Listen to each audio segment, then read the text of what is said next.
Okay, so I'd like you to bring your legs out in front of you, sit nice and tall on those seat bones, and I would like you to point and flex your toes. Now, if this is bringing on cramp at all in those calves, please feel free to point and flex and bring those toes round in this direction. Now, this is really good if you are struggling with swelling of any sort in the feet and the ankles. This really helps to encourage the fluid to come up the legs to the lymph nodes that we've got in our inner groin and help the body to process out that extra fluid. So if it's really hot or you're just getting towards the end of pregnancy and that fluid is starting to pool in the feet and the ankles, this is an amazing movement for you to use. You don't have to sit like this and do it. If you're at work, if you're sat at your desk, you're sat on the sofa, you could still do this, pointing and flexing the toes, bringing the feet round, helping to encourage that fluid to come up those legs for the body to process it out. Now, whilst we're talking about extra fluid, I'd also like to talk about fluid in the wrists as well. If any of you are struggling with carpal tunnel, if you've got puffy fingers, puffy hands, taking the hands up above the head, and I'd like you to wiggle the fingers and I'd like you to rotate those wrists round. Now again, this is really good at encouraging the fluid to come down to those lymph nodes in your armpits, helping the body to process out that extra fluid. And I'd like you to then bring your hands down in front of you, clasp your hands together. Imagine that you're holding a big wooden spoon and that you're stirring, tiny little stirring movements with that spoon. Now we're really looking to target the muscles down the very middle of your tummy here. So if you don't feel those tummy muscles working, adjust yourself ever so slightly forwards or backwards until you feel those tummy muscles engaging. And circling tiny little circles round. We're really helping to work your abdominal muscles here. Please don't forget to breathe as you circle those arms round. We're really helping to strengthen them, helping those abdominal muscles to separate gently as the bump gets bigger and heavier. But it's also incredibly beneficial postnatally as well.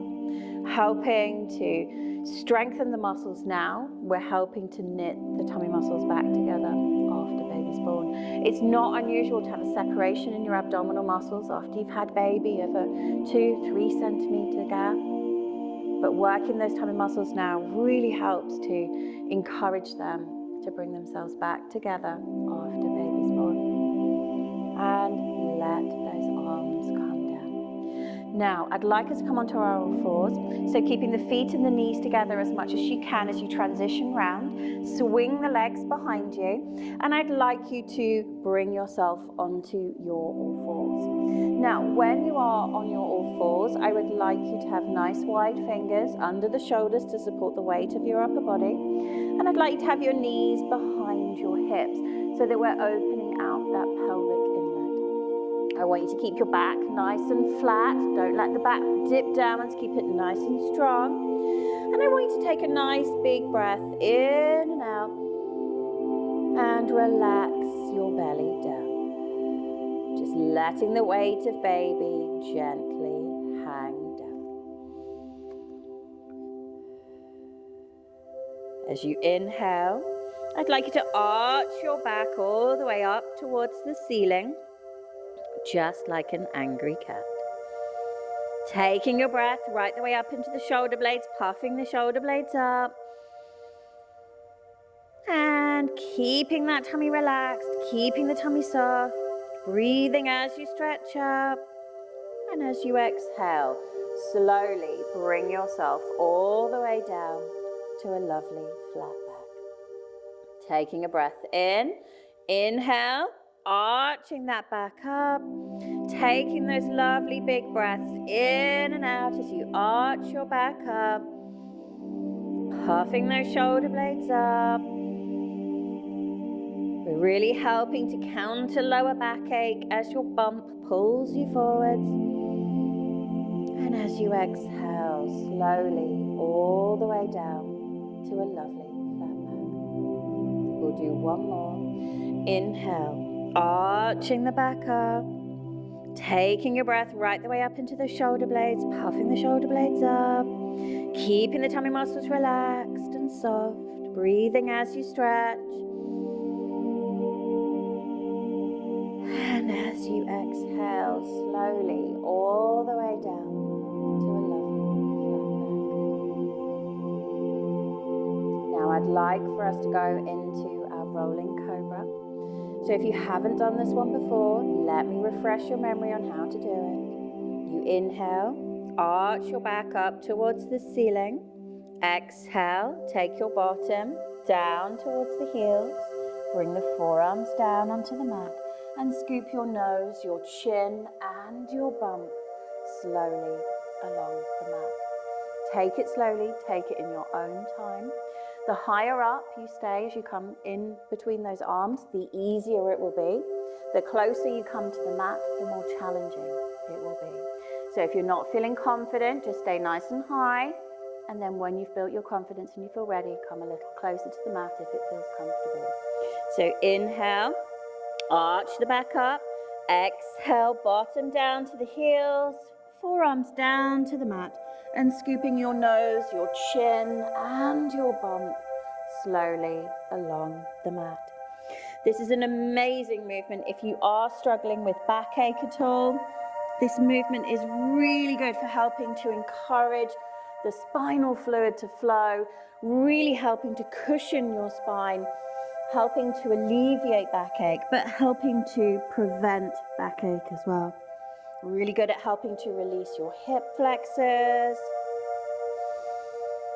Lovely movement if you're struggling with the shoulder blades. One more.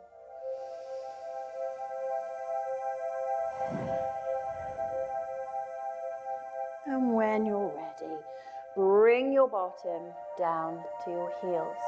Now, if you are struggling with your hips and your pelvis at the moment, please be mindful not to widen the knees too much.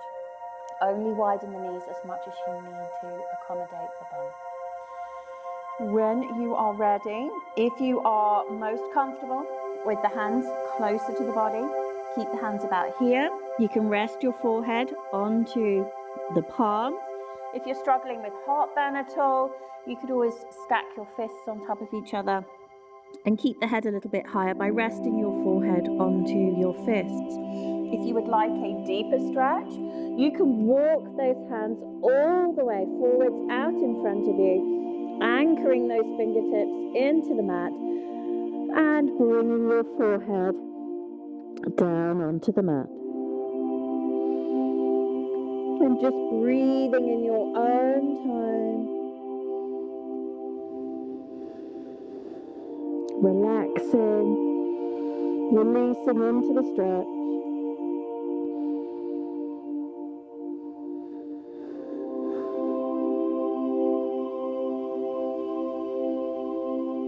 And slowly bringing your hands back up the mat and bringing yourself back onto your all fours. So remember, nice wide fingers under the shoulders, knees behind the hips, the back flat, the belly relaxed. Taking a lovely big breath in and out. Relaxing the weight of that baby downwards. And I want you to really focus on your breathing. Taking that breath in through your nose for 4 and out through your mouth for 8. With every exhale, letting that belly relax and drop down a little further. Using the weight, using gravity to gently release those uterus ligaments as we use the weight of baby to gently stretch and relax those muscles. And when you're ready, I would like you to add a lovely big hip circle. Circling your hips round. It doesn't matter which direction you rotate, it doesn't matter how fast or slow that you move. Just listen to your body, listen to what movement feels most right to you right now. Focusing on your breathing and focusing on the movement. We're really helping to release tension in those uterus ligaments, really helping to create more space for you, more space to get baby into that optimal fetal position. But also, it's an amazing movement to use when you go into labor. As you rotate those hips round, you're rolling baby's head over and over on the cervix, really boosting all that amazing oxytocin, making every contraction as productive and as effective as it can possibly be. Meaning less contractions before you get to meet your baby.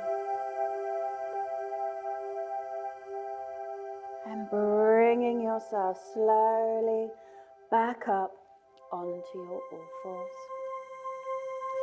Now, for those of you that are perhaps struggling with the hips and the pelvis today, I'd like you to stay on your all fours.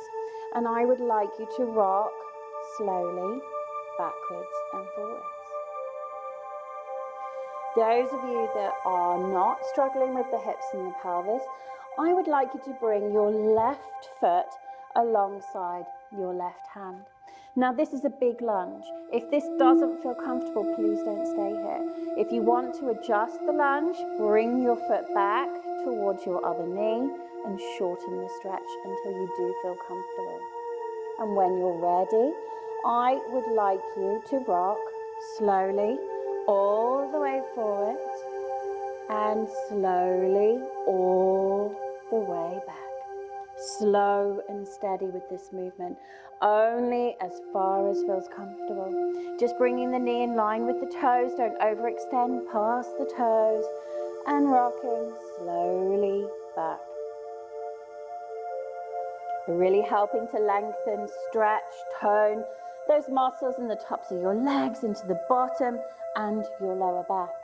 Really important muscles for you to have nice and strong now to support the weight of your growing bum, but also really important muscles to have nice and strong when you go into labor. And bringing that left foot back alongside the right. Make sure that you're nice and balanced, and when you're ready, I would like you to bring your right foot forwards alongside your right hand. Adjusting your position, make sure that you're comfortable. If you need to shorten the stretch, just bring the foot back towards your other knee. And when you're ready, slowly rocking all the way forwards and slowly all the way back. Listening to your body, slow and steady. It's really important that we work both sides of the body evenly, like we do in yoga, really helping to create better balance, but also really important to create better posture, particularly as that bump is getting bigger every day, applying lots of pressure to the lower back. It's really important we make sure that you have the best possible balance and posture to reduce backache and discomfort in the pelvis. And bringing that right foot back alongside the left. Curl your toes underneath you and bring yourself up